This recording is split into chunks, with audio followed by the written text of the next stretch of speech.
Alors bonsoir à tous, on se retrouve pour notre cours numéro 49 sur les halachot de Shabbat. On est toujours dans le sujet de Mouktsé, c'est le troisième cours sur Mouktsé. On a défini précédemment, dans le premier cours sur Mouktsé, la définition générale du Mouktsé. Ensuite, on a défini aussi dans ce premier cours sur Mouktsé la première catégorie qui était Kliché Melartol et Issour. Dans le deuxième cours de Mouktsé, on a défini le deuxième type de Mouktsé qui est Mouktsé Mechamat Res Ronkis. Et ce soir, on parle du troisième type de Mouktsé qui est Mouktsé Mechamat Goufo. Mouktsé Mechamat Goufo. Et je vous partage mon écran sans plus tarder. Alors, Mouktsé Mechamat Goufo. Tout d'abord, définition du Mouktsé Mechamat Goufo. Agdarat à Mouktsé. Kol davar chez Eno Keli, toute chose qui n'est pas un ustensile. Ve'eno raou il est ma'achal adam obehema, et qui n'est pas apte à être mangé par un animal ou par un humain. Ve'eno meyorad leshimu shehu, et qui n'est pas destiné à une quelconque utilisation. Are ou Mouktsé Mechamat Goufo, c'est un Mouktsé Mechamat Goufo. Il rentre donc dans cette catégorie de Mouktsé Mechamat Goufo. Quelques exemples de Mouktsé Mechamat Goufo. Dougmaot les Mouktsé Mechamat Goufo. Avanim, des pierres. Afar, de la poussière. Du Chol, du sable. Etzim, des bois. Shaouit, Yevesha, un haricot sec. Kemar, de la farine. Afkatafia, de la levure. Batsek, de la pâte. Klipot et Gozim Veshkedim, des écorces de noix et d'amandes. Garinem et Shamesh, Vezetim, des noyaux d'abricots et d'olives. On n'est que dans des exemples, hein, vous avez compris, c'est pas exhaustif. Hatzamot Kashim, des os, de poulet par exemple ou autre. Baalechaim, les animaux. Kesef, de l'argent. Tseva, de la peinture. Nayarot Rejbon, Shel gaz, des factures de gaz, d'électricité, d'eau, de téléphone, etc. Ça, c'est quelques exemples de Mouksé Mechamat Goufo. Chamour Meod, le Mouksé Mechamat Goufo est très chamour. On est très rigoureux dans ce Mouksé-là. Mouksé Mechamat Goufo. Af ou Chamour Yoter Miklish Melartole Issour. Lui aussi, ce Mouksé Mechamat Goufo, comme la semaine dernière, le Mouksé Mechamat Resronkis, on avait dit pareil qu'il est encore plus important, on est encore plus strict que le Mouksé de Klish et Melartole Issour qu'on avait défini en Mouksé de type 1. Donc le Mouksé de la semaine dernière, on a dit qu'il était plus ramour que le Mouksé de Kliché Melartole Issour. Kliché Melartole Issour, on avait dit, c'est un ustensile avec lequel on a l'habitude de faire quelque chose qui est interdit Shabbat dans une utilisation générale, comme un marteau, ça sert à planter un clou, c'est interdit Shabbat, ou un stylo par exemple, ça sert à écrire, c'est interdit Shabbat. Mais on avait dit que les Mechamat Goufo, les Tzorer Goufo, les Tzorer Mekomo, donc pour l'utilisation lui-même de l'objet, pour quelque chose qui est permis Shabbat, comme par exemple prendre mon stylo pour remuer mon café au lait, ce sera permis, ou les Tzorer Mekomo, le stylo est posé sur une chaise, j'ai besoin de m'asseoir sur la chaise, j'ai le droit de le bouger. Ça, c'était pour le cliché Melartole Issour. Mais pour le Mouktsé Mechamat Resron Kis, qu'on a défini la semaine dernière, et aussi pour le Mouktsé de cette semaine qu'on définit, le Mouktsé Mechamat Goufo. Donc Mechamat, ça veut dire de par Goufo lui-même. Donc c'est un Mouktsé en soi, parce que vous avez vu qu'ici, c'est des objets un peu particuliers qui n'ont pas d'utilisation spéciale. Et donc ce Mouktsé-là est aussi plus rameau et il est interdit de le déplacer, même pour les Tzorer Goufo ou même les Tzorer Mekomo. Ce sera interdit. Oulam, cependant, imichadou kodem Shabbat de marchavto leishtamesh bo Shabbat. Si on l'a destiné avant Shabbat dans notre pensée, on l'a destiné à l'utiliser pendant Shabbat pour une chose qui est Bedavar chez Derer Bekar, donc quelque chose qui a un sens, qui serait utile pendant Shabbat. Kigon chez Echedeven, les Fatseach Rigozim. Donc, admettons que j'ai une pierre. Cette pierre-là, vous avez compris qu'elle fait partie de Mouktsé Mechamat Goufo, puisqu'elle n'a pas d'utilisation spéciale, elle n'est pas mangeable, etc. Mais si j'ai destiné avant Shabbat cette pierre, qu'elle allait me servir pour casser des noix, par exemple, pendant Shabbat, ce qui est permis, ou alors, même si j'ai pas destiné ça de manière officielle, mais que je l'ai fait, j'ai fait cette action-là avant Shabbat, j'ai pris cette pierre et j'ai cassé des noix, donc j'ai montré par cela que j'ai maintenant une autre utilisation de cette pierre. Euh, Donc avec ces deux possibilités-là, soit on a fait l'action pour le destiner à quelque chose, soit on l'a destiné officiellement à quelque chose de permis. Alors dans ce cas-là, ce ne sera pas mouktsé. Ou d'avoir chez Ender Bekar, Kegon Even et Chassot Bachavit, maintenant dans quelque chose qui n'est pas du tout habituel, donc encore pire que la pierre pour casser des noix, comme par exemple prendre une pierre pour couvrir un tonneau ou une bouteille, etc. Alors là, il faudra absolument avoir destiné l'objet pour cette utilisation-là, à tout jamais. Et c'est seulement à ce moment-là que ce ne sera pas mouktsé. Mais sinon, si on n'a pas fait ces solutions-là de destiner l'objet à quelque chose de permis Shabbat ou qu'on l'a prouvé avant Shabbat qu'on a utilisé comme ça reste mouktsé, donc c'est mouktsé Mechamat Goufo, et donc c'est interdit de déplacer cet objet, et même les tzorer Goufo ou les tzorer Mekomo, comme on a dit, même si c'est pour utiliser l'objet lui-même, ou même si on a besoin de la place. Encore une fois, tout ce qu'on dit dans mouktsé, c'est de déplacer l'objet, c'est pas de toucher l'objet, et tout ce qu'on dit dans mouktsé que c'est interdit de déplacer, dès lors qu'on fait ça avec un chinouille, avec une distinction, ce sera permis, comme pour tous les mouktsé d'ailleurs, comme on avait dit qu'on peut déplacer n'importe quel mouktsé avec un chinouille. Maintenant, on va voir quelques exemples concrets. Clipot, gar inim, atzamot. Donc des clipotes, donc des écorces, gar inim, des noyaux, atzamot, des os. Amefatser gar inim, chez clipoté, menam riot, les machal behema. Celui qui casse donc des noix, des quelque chose où il y a un noyau, comme je sais pas, des pistaches par exemple, que l'écorce de cette chose-là n'est pas mangeable par un animal. Moutarde aussi biado à clipote. Donc c'est quelque chose qui est mouxé, vous avez compris, c'est ces épluchures de pistaches par exemple. Maintenant, je mange une pistache, j'ai le droit de sortir l'écorce de ma bouche ou de ma main. Si c'est une pépite, par exemple, j'ai pris l'intérieur de la pépite, j'ai l'écorce. Ça sort de ma bouche, c'est le derer achila, c'est comme ça qu'on mange, il n'y a pas de problème. J'ai pas besoin de directement jeter avec ma bouche. Je peux prendre avec ma main et poser. Vechen aochel meshamesh, par exemple, aussi quelqu'un qui mange un abricot, il a le droit de sortir le noyau avec sa main. Il n'a pas besoin de le recracher parce que c'est le derer achila.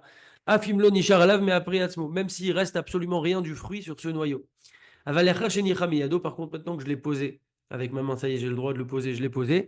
Assour les taltel, Sheare Amuktim, Mechamat Goufo. Parce qu'une fois que c'est posé, alors c'est Muktim Mechamat Goufo, donc on permet de le sortir et de le poser, mais une fois que c'est posé, ça y est, on ne peut pas. Et donc c'est pour ça que dans les pots où on met les épluchures Shabbat, quand on met les pots de pistache par exemple, ou les noyaux d'olive, on met toujours une petite pistache entière, ou en tout cas n'importe quoi qui est mangeable par un chien, de manière à ce qu'on puisse déplacer sans aucun problème ce pot avec les épluchures, parce qu'on permet de poser l'épluchure dedans, mais une fois qu'on pose l'épluchure, c'est un problème de l'enlever. Donc c'est pour ça qu'on met quelque chose de mangeable là où on veut mettre les épluchures, parce que les épluchures sont Moukse Mechamat Goufo, et une fois qu'on les a posées, on a un problème de les déplacer. Ou la muni charmeat mais après aléem. Par contre, s'il reste un petit peu du fruit dessus, donc pour reprendre l'exemple du noyau, le noyau d'abricot, admettons qu'il reste un petit peu d'abricot, moutar les taltelam, af imeno chelet ameat, chez nishar aléem. Si il reste un petit peu du fruit dessus, donc il est permis de déplacer. Afimeno chelet ameat, chez nishar aléem, même si on ne mange pas le reste du fruit qui est dessus, mais du moment qu'il reste quelque chose de mangeable par un animal, ce sera permis de les déplacer. Klipot ve'atzamot arayot les ma'achal behema, donc des écorces ou des os qui sont mangeables par des animaux, on a le droit de les déplacer. Donc le critère, c'est mangeable par des animaux. Ou bilvat chez tiye behemazo ba'ir, à condition que l'animal qui peut manger ces choses-là, se trouve dans la ville, même tout au bout de la ville. Mais s'il n'y a pas cet animal-là qui est trouvable dans la ville, ce sera interdit de déplacer. Ma'achalim asurim. Ma'achal she'asur le'ochlo keperot tevel. Donc un autre type de mouktsé mechamat goufo. Des aliments qui sont interdits à la consommation, comme par exemple perot tevel chez l'eau fraîchou, même trumot ou masrot. Pour les fruits, en tout cas les fruits qui sont en Eretz Israël, on a un besoin de prélever les trumot ou masrot. D'ailleurs, c'est pour ça qu'il faut faire attention quand on achète, même en France ou autre, des fruits qui viennent d'Eretz Israël. Souvent, il y a des avocats d'Israël, des oranges d'Israël, etc. Pour quelqu'un qui ne sait pas faire le prélèvement, il vaut mieux ne pas les acheter parce que c'est un problème de manger ça sans prélèvement. Et quand on va dans des supermarchés cachers ici en Israël, il y a une Théouda qui certifie tout ce qu'on trouve dans le supermarché, mais si c'est juste de l'importation, il y a beaucoup de chances qu'il n'y ait pas de Théouda et que les prélèvements donc de Troumot ou Maasrot n'aient pas été faits, c'est un problème. Donc c'est quelque chose qui est faisable, c'est pas très compliqué à faire les prélèvements. Il faut absolument le faire, mais si quelqu'un ne compte pas le faire ou ne sait pas le faire, il ne faut pas manger ces fruits-là d'Eretz Israël. C'était une petite parenthèse. En tout cas, ces fruits-là d'Israël, donc où ça n'a pas été prélevé, les prélèvements, ou du pain pour lequel on n'a pas fait le prélèvement de la challah en Eretz Israël. Donc le pain, c'est spécifique à Eretz Israël ici, même si la challah, on la prélève aussi en France. Mais là, on parle de ce cas-là, c'est en Eretz Israël. C'est Mouktsé Mehamad Goufo. Euh, pour le pain en dehors d'Eretz Israël, même s'il faut aussi prélever la challah, on n'a pas de problème de Mouktsé, même si la challah n'aurait pas été prélevée. C'est spécial. Mais en tout cas, du pain en Eretz Israël, il faut prélever la challah. Et si la challah n'a pas été prélevée, c'est Mouktsé Mehamad Goufo aussi. Machalim asurim, d'autres aliments qui sont interdits à la consommation, comme Nevelot, Vetrefot, donc des bêtes interdites, chez Rewim, le Machal Behema, et qui sont aptes quand même à la consommation par des animaux. Et Namuktim, c'est pas quelque chose de Muktsé. Avalochalim, par contre, des aliments, chez M. Issouré, il y a des aliments où on a carrément un interdit, même non seulement de manger, comme les Nevelot ou Trefot, des bêtes qui sont pas cachères, mais on a aussi un interdit de profiter. Ce qu'on n'avait pas dans le Nevelot Vetrefot, des bêtes qui sont pas cachères, on peut les donner à des animaux. Donc on a une permission de profiter.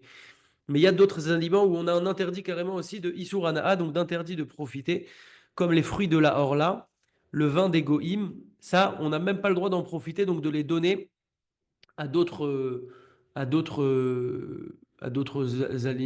animaux ou personnes, etc. Et donc ça, ce sera Mouktsé Mehamad Goufo. Chol, donc du sable. Il est permis de destiner un peu de sable ou de poussière pour pouvoir couvrir de la saleté, par exemple.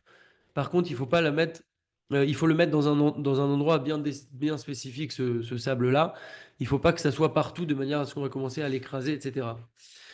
S'il tout le mettre, bon, ça c'est un cas un peu particulier, j'espère qu'on ne le croisera pas, mais déplacer un mort, mettre Areu Moukse Mehamad Goufo. Un mort, il est Moukse Mehamad Goufo. Et il est interdit de le déplacer. Sauf si on pose sur lui quelque chose qui n'est pas Moukse, sur ce mort-là, comme un vêtement, par exemple, ou si maintenant sur le mort il a ses vêtements, alors on a le droit de le déplacer par rapport à ses vêtements qui sont déplaçables. Chivré Kelim, des débris d'ustensiles. Cliché Nishbar Beshabbat Olifne Shabbat, donc un ustensile qui s'est cassé, que ça soit pendant Shabbat ou avant Shabbat. En tout cas, maintenant on a des morceaux de verre par exemple.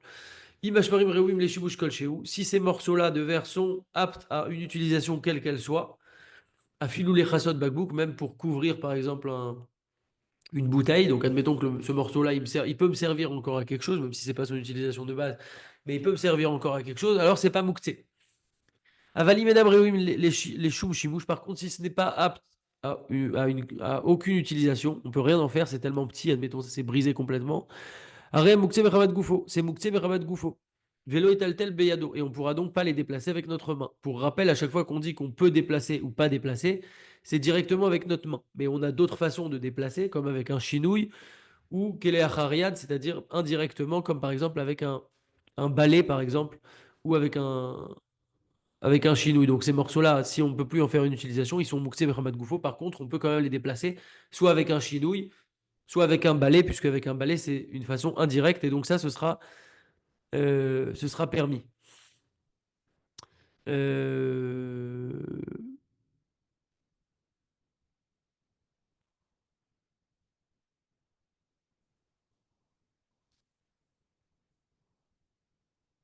2 secondes.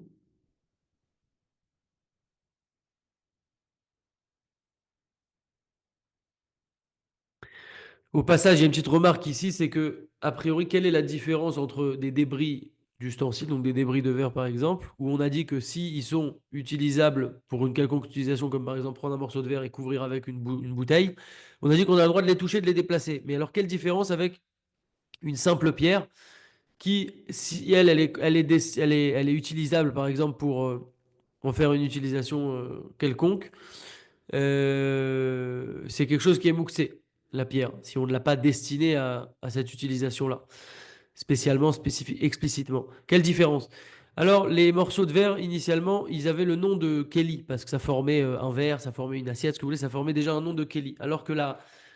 Et donc quand ça se brise, ça porte encore ce nom de Kelly, même si c'est en morceaux maintenant, mais de base, c'était un Kelly. Alors que la pierre, elle, ça n'a jamais été un Kelly. Donc c'est pour ça qu'on est plus strict sur la pierre et que la pierre, il faudra absolument, si on veut l'utiliser, et qu'elle soit pas mouxée, la destiner à cette utilisation explicitement avant Shabbat. Klisrou Chenish Barbebait, un ustensile en verre qui s'est cassé à la maison. Moutar Leotzi et Ashvarim Afilou Beyadaim Shelo Inazek. Donc là, juste là, on n'était pas forcément dans quelque chose en verre, mais admettons que là, on est dans quelque chose en verre. Et donc la particularité du verre, c'est qu'il y a un danger, puisque si quelqu'un marche dessus, peut se blesser. Alors Moutar, il sera permis, donc dès lors qu'il y a un danger, c'est spécial, et il sera permis de sortir ces morceaux de verre, même avec nos mains directement. Bon, attention à ne pas se couper, hein, mais en tout cas, si on peut le faire et si ça aide, on peut le faire. Avalim Nishbar Becheder, c'est-à-dire pour pas que quelqu'un soit blessé. Maintenant, si ça s'est cassé dans une pièce, personne va rentrer. Alors là, on ne peut pas les déplacer, mais quand même, on a toujours l'option de les sortir avec le balai, parce que c'est qu'elle est Hariad, c'est de manière indirecte, ou avec le chinouille. Klichat Pahami, donc tout ce qui est ustensiles jetables, etc. Donc par exemple, des boîtes de conserve qui sont vides, des petits verres en plastique, vous savez, les verres qui se forment comme ça, là, en verre à pied en plastique. Bagboukim Rekim, donc des bouteilles vides, tout ce qui ressemble à ça. Même si maintenant on a sorti le contenu de ces ustensiles-là, c'est juste une seconde, Gabi et échelle, parce que j'ai un doute sur ça.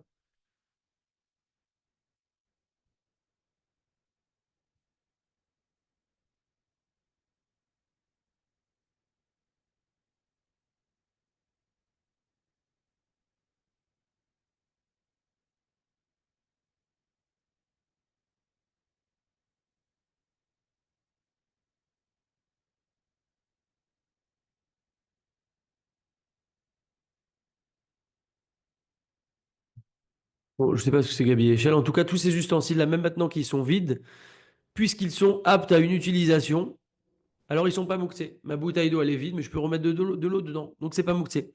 Veoula mimzorkam les hashpa kodem Shabbat. Si maintenant je les ai jetés à la poubelle avant Shabbat, on dit avant Shabbat parce qu'en fait, le mouktsé, en général, on le fixe à l'entrée de Shabbat. Tout ce qui va être mouktsé pendant Shabbat, c'est que ça a été mouktsé au moment où Shabbat est entré. Donc, admettons qu'avant Shabbat, j'ai jeté cette bouteille-là à la poubelle. Donc, du coup, à l'entrée de Shabbat, elle était à la poubelle. Et comme elle était à la poubelle, elle est mouktsé. Pourquoi? Parce que maintenant que je l'ai jetée, j'ai montré qu'elle a plus d'utilisation pour moi. Et donc, elle a été annulée. Son nom de Kelly a été annulé. Elle n'a plus ce nom de Kelly puisque je l'ai jetée. Donc, en la jetant, j'ai prouvé que elle ne m'intéressait plus. Et donc, elle ne porte plus ce nom d'ustensile. Et donc, elle est mouktsé. Avec l'iragil chez Zarkoulé, pas par contre maintenant un ustensile normal, pas jetable, que j'ai jeté à la poubelle. Là, c'est différent. L'omit batel mimenu shem kli ve'ena mouktsé. Le nom de Kelly ne s'annule pas. Admettons que j'ai une assiette solide en porcelaine, je l'ai jeté dans la poubelle. C'est un Kelly, malgré que je l'ai jeté, ça reste un Kelly, ça ne s'annule pas. C'est vraiment dans le plastique ou autre, par exemple, quand je le jette, je montre par là que ça ne m'intéresse plus, que c'est plus un Kelly. Mais un Kelly, quelque chose qui est déjà un Kelly, ça ne bougera pas. Kelim Sheit Parkou. Maintenant, on va voir quelques cas de ustensiles qui se sont déboîtés, démontés. Kaftor, un bouton. Kaftor Hadash Eloya Babegen. Donc un bouton qui est neuf et qui n'était pas sur le vêtement. Un Reu Moukhtse Mehamad Goufo. Il est Moukhtse Mehamad Goufo. Des fois, quand j'achète un vêtement, dans l'étiquette que je coupe avant de mettre mon vêtement, il y a une petite pochette en carton ou autre, et il y a un bouton dessus. Ce bouton, il est neuf, il n'était pas sur mon vêtement, il est Moukhtse Mehamad Goufo. Par contre, un bouton qui est tombé de mon vêtement pendant Shabbat, lui, il n'est pas mouktsé. Pourquoi? Parce qu'à l'entrée de Shabbat, il était encore lié au vêtement. Comme on a dit, on se repère par rapport à l'entrée de Shabbat. Et il avait donc le shem de Kelly, d'ustensile, d'objet. Donc chez Nafal, et quand il est tombé, Loïd Batal Venu Shem Kelly. Quand il est tombé, le nom de Kelly ne s'est pas annulé de cet objet, c'est toujours un Kelly, donc il n'y a pas de problème. Kevan Shedarato Litfor et Takaftor, les Begel Lachar Shabbat. Puisque il a pour intention de coudre le bouton sur le vêtement après Shabbat. Très bien. Vechen Charcheret Pninim. Également une chaîne avec des perles qui s'est déchirée pendant Shabbat et toutes les perles sont tombées. Ce n'est pas Mouktsé. Ou Kvar Bernoulel, on a déjà expliqué qu'on aura le droit de regrouper ces perles pour ne pas les perdre, de les regrouper dans un petit gobelet ou un verre par exemple.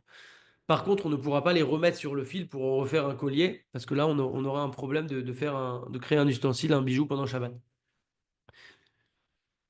Également une boîte, une porte, pardon, d'une boîte ou d'une armoire qui s'est démontée pendant Shabbat. La porte n'est pas mouktsé. Par contre, je ne peux pas la remettre en place pour un autre problème, pas pour le problème de mouktsé, parce que de peur que je la fixe avec de la force, et ça pourrait être un problème de bonnet, donc de construire. Donc la porte n'est pas mouktsé, mais je dois faire attention.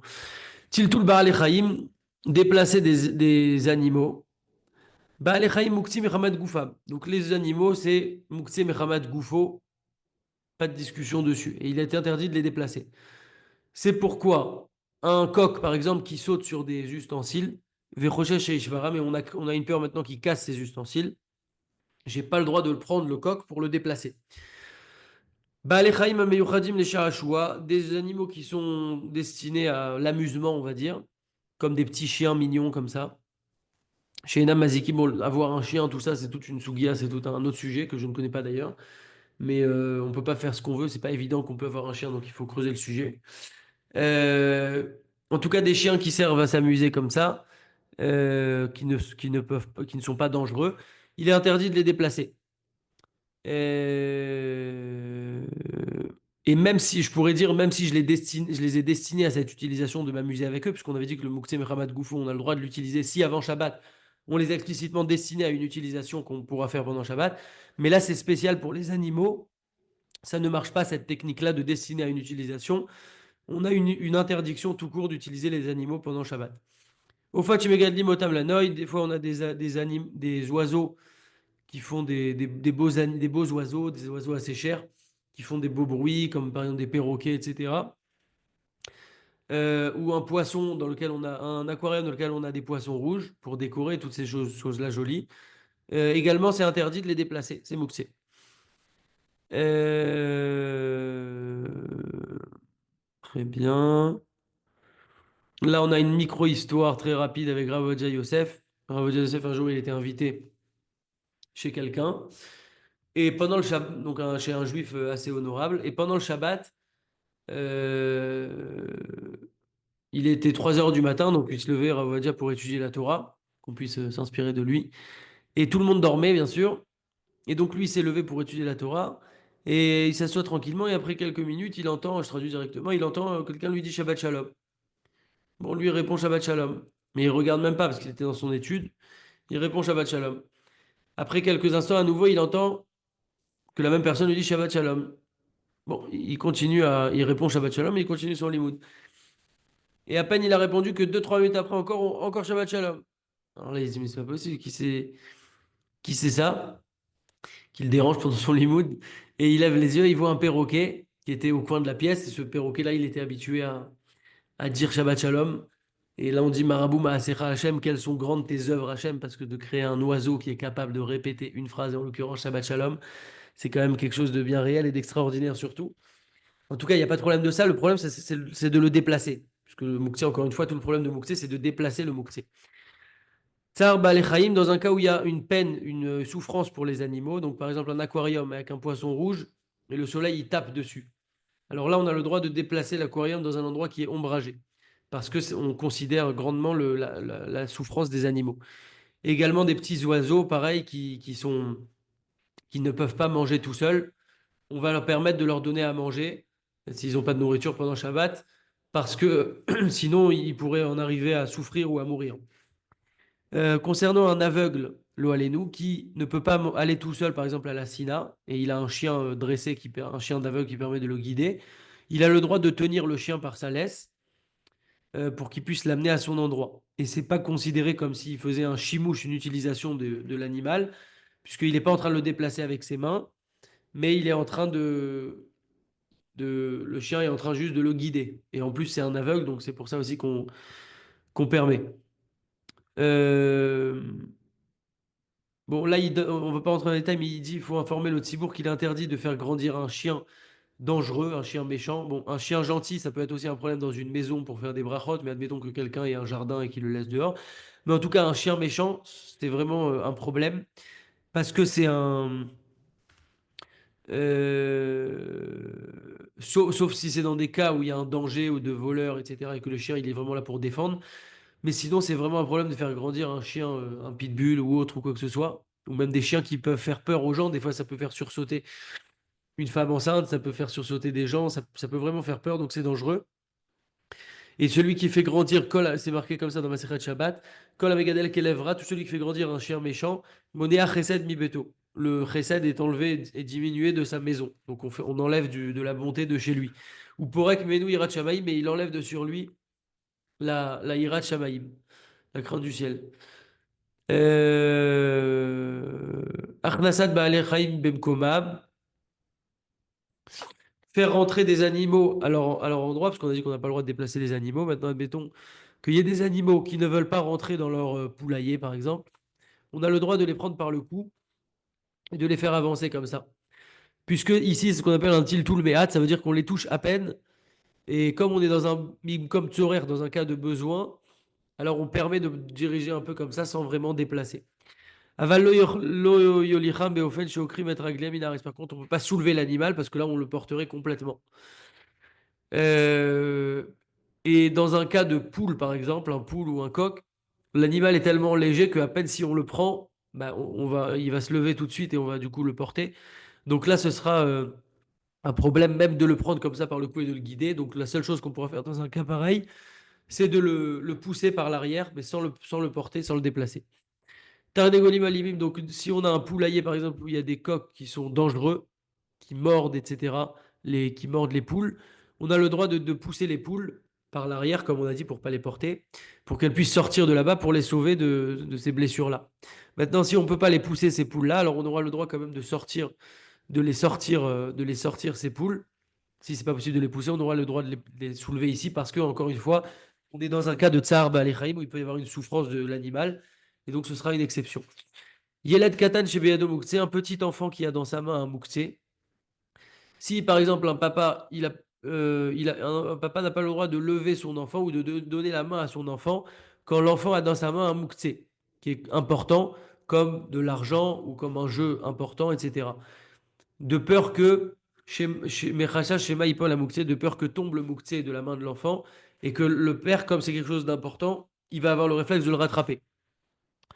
Maintenant, si l'enfant il a dans sa main un mouxé qui n'est pas très important, qui n'est pas important comme par exemple une pierre, là il n'y a pas la crainte que le père va rattraper la pierre, et que si l'enfant maintenant il veut absolument tenir la main de son père et qu'il a de la peine de ça, alors dans toutes ces conditions-là, on aura le droit de donner la main à l'enfant, mais on ne pourra pas le lever. Maintenant, si l'enfant, il y a un risque qu'il soit malade de ça, tellement qu'il a de la peine, on permettra aussi même de lever l'enfant. Grave shel rei, donc c'est un pot pour les enfants. À l'époque, c'était fait dans des matières de bois ou d'argile, etc. Donc c'était un autre problème au niveau du mouktsé. Aujourd'hui, les pots sont en plastique. Euh, Et donc ça rentre dans la catégorie de cliché mélartol et éther, un ustensile qu'on a le droit d'utiliser, donc il n'y a aucun problème de le déplacer pendant Shabbat. On termine avec ça, mouktsé bechamat mi'ous, un mouktsé à cause du fait qu'il est dégoûtant. Tinouf lo asrou betiltoul. Euh, C'est juste une seconde parce que je vérifie si c'est une des catégories. Et on termine.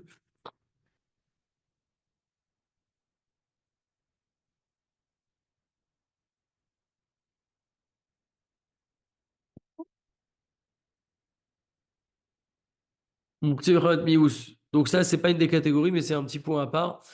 Quelque chose qui est dégoûtant, répugnant. Tinouf lo asrou betiltoul.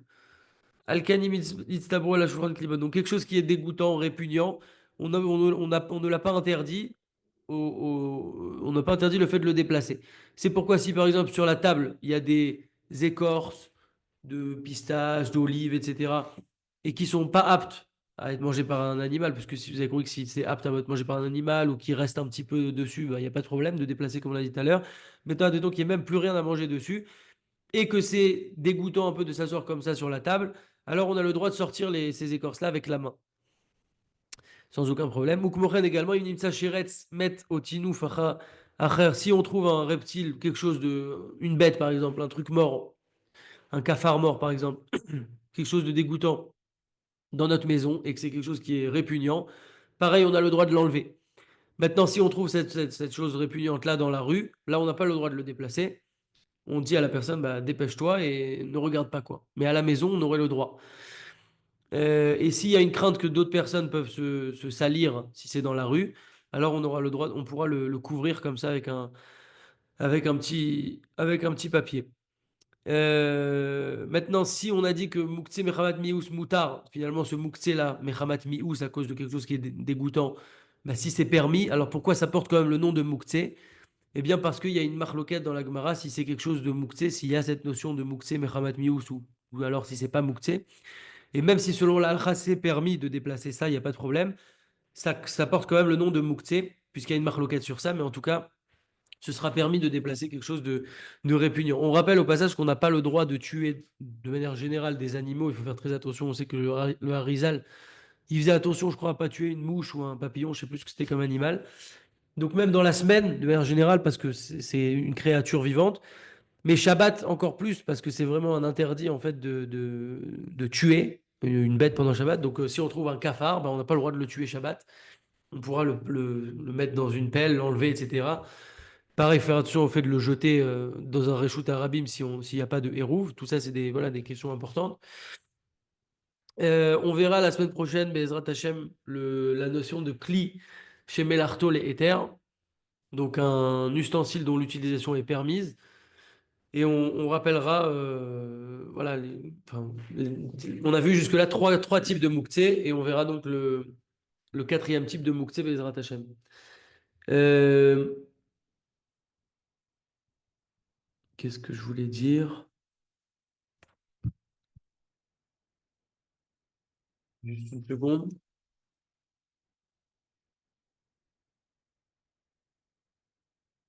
Ah oui, c'est bientôt Hanouka, donc c'est intéressant de commencer à préparer les halachot de Hanouka. Juste pour terminer avec une petite halakha de Lachon Hara, il est interdit d'entendre ou de prêter foi à des propos médisants. Donc on n'a pas le droit de les écouter, mais on n'a pas le droit aussi de les croire. Donc admettons qu'on les ait déjà écoutés, bah, on a toujours la possibilité de ne pas les croire. Il ne faut pas les croire sur quelqu'un de notre peuple, quel qu'il soit, à l'exception de l'hérétique, du délateur ou du pécheur invétéré. Donc quelqu'un qui est révolté contre Hachem, là on a le droit de croire quelque chose sur lui. Mais sinon, de manière générale, quelqu'un qui n'a pas encore le mérite d'être dans la Torah, ou peu importe, quelqu'un qui est juif, de manière générale, on n'a pas le droit d'entendre, mais aussi de croire à un Lachon Hara. Donc ça, c'est vraiment du quotidien, c'est des choses qui arrivent tous les jours, donc il faut pas hésiter à partir, changer de sujet, remettre de l'ordre, etc. Voilà, Chazak à tous, je réactive les micros s'il y a des questions, et à la semaine prochaine.